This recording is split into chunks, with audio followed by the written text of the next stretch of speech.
Hello there, I am Justice, joined once again by Owen, and we are here today to talk about the new Hearthstone patch that just went out a couple days ago. Say hello to good people, Owen. Hello, hello to the good people, Owen. Alright, beautiful.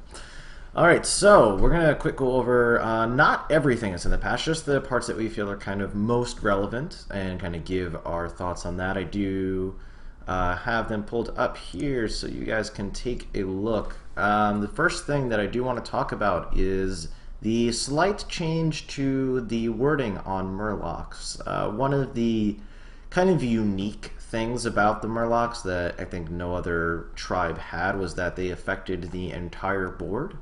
They affected all Murlocs, yours and your enemies. That is no longer the case. According to Blizzard's text, it is to improve the Murloc mirror match.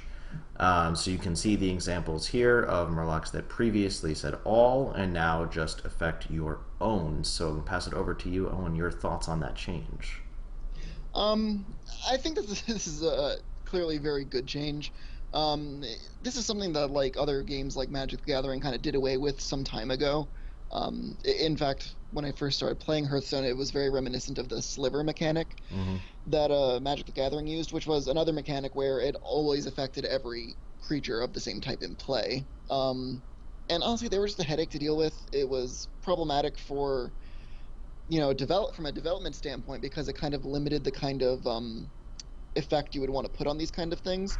And it just made, like, again, the mirror match a lot more of a headache and a lot more of a number crunch. And while Hearthstone takes care of some of that by calculating everything in play, it can still be very easy to forget about, like, oh, my opponent's Murloc War Leader buffs my stuff, or vice versa. So occasionally you would have someone play a Murloc War Leader and then have the feel bad feeling of having his face pushed in on the next turn.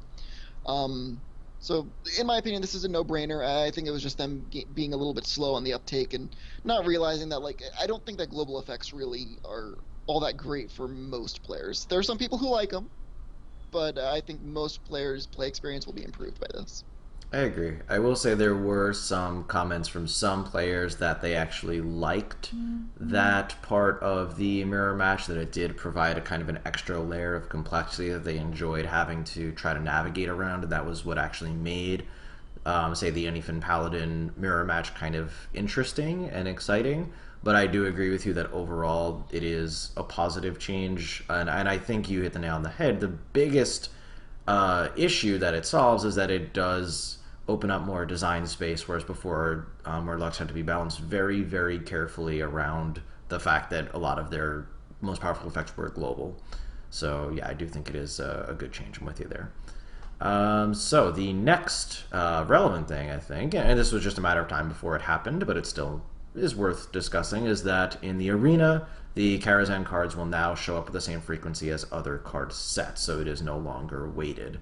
And again, I'll pass it over to you as I have some arena experience, but you've certainly played far more of it than I have. Um, A plus. I mean, again, it was bound to happen sooner or later, and I'm happy that it happened sooner rather than later. This means that certain classes that really heavily benefited from the Karazhan expansion, like Mage, will be seeing their Firelands portals at a lower frequency. But it also means that classes that have AoE in the classic expansions or in other expansions, you'll likely be seeing those things at a slightly higher percentage than you did before. Since before, because Karazhan was weighted a little bit more heavily, you wouldn't see cards like Flame Strike or Consecration, or other AoE type effects as regularly.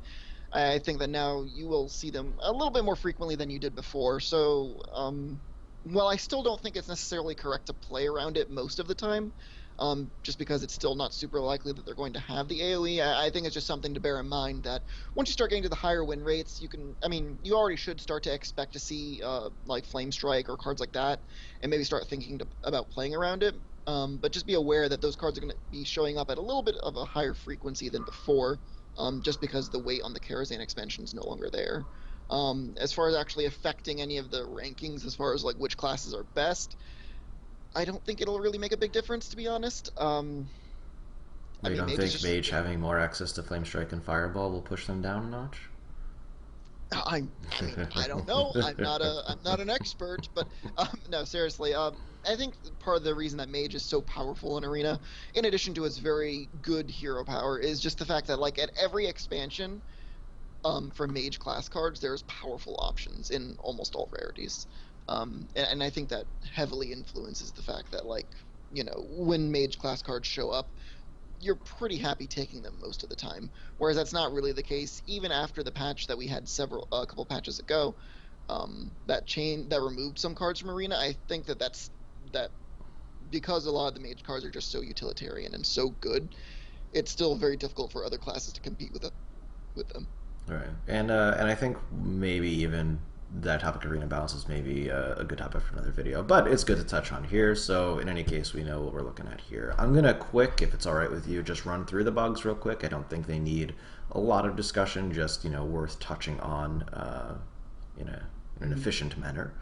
Alright, so Yogg now properly applies the overload effect when it casts a spell with overload. That was a change that was initially supposed to go through in the last balance patch. I guess it wasn't quite working, so that is now going to apply. And again, speaking of topics that are good for another video, I think that is one.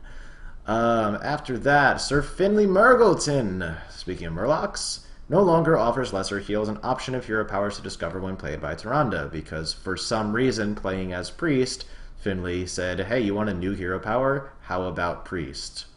So fortunately that got taken care of, and I'm sure that Disguised Toast's video of it bringing attention to it helped get that expedited.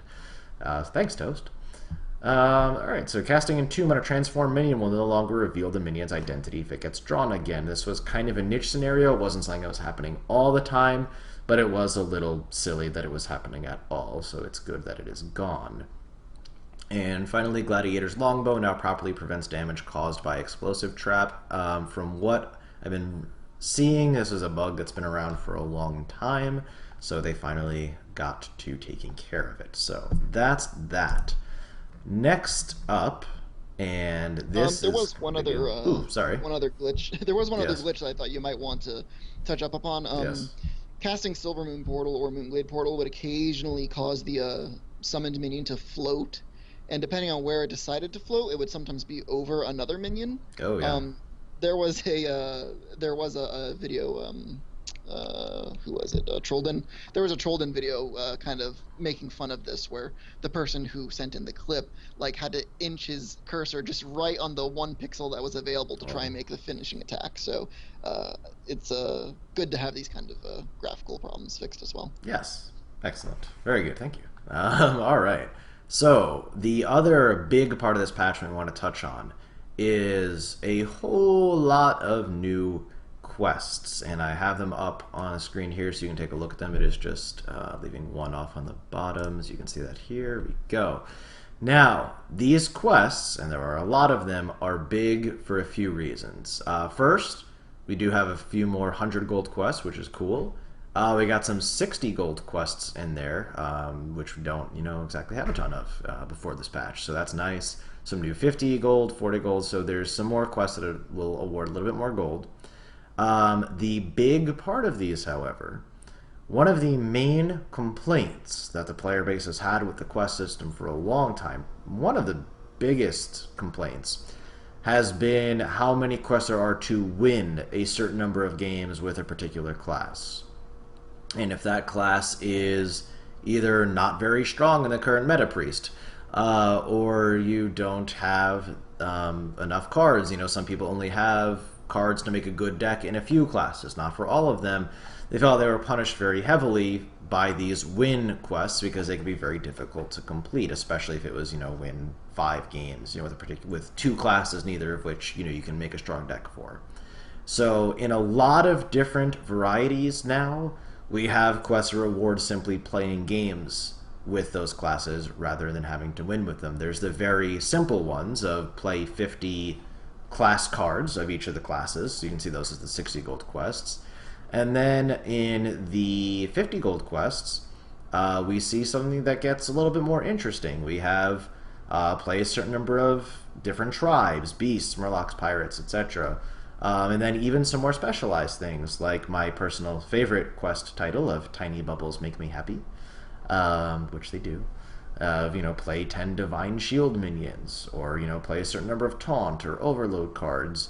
So it's actually very cool in that we're getting a lot more variety in our quests now, that you will be able to complete them without having to win the games. So it does encourage, I think, a little bit more experimentation, a little bit more fun, really, and that, if you have, I don't know, just as an example, you have the Swashbuckler quest of play 10 Pirates, and you have Death to the Living, play 20 Death Rattle minions.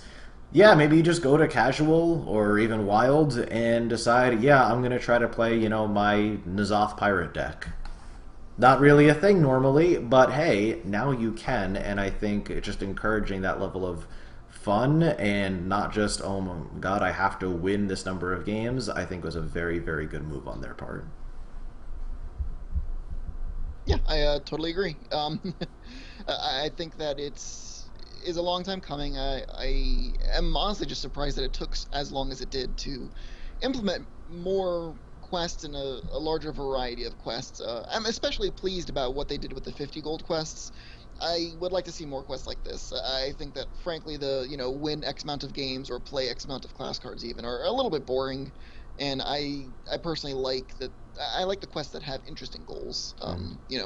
Things more like play a certain tribe or play X amount of taunt cards or overload cards or whatever, what have you it is.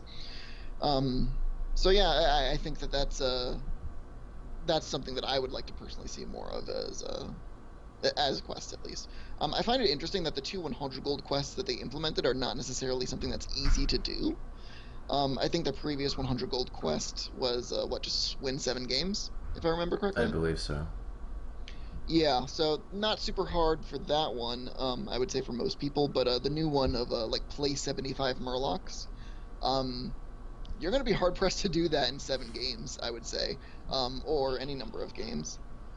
So yeah, I think overall it's something that I am pretty happy about, and I think that if you're going to get 100 gold quest, I think it should be a little bit more difficult.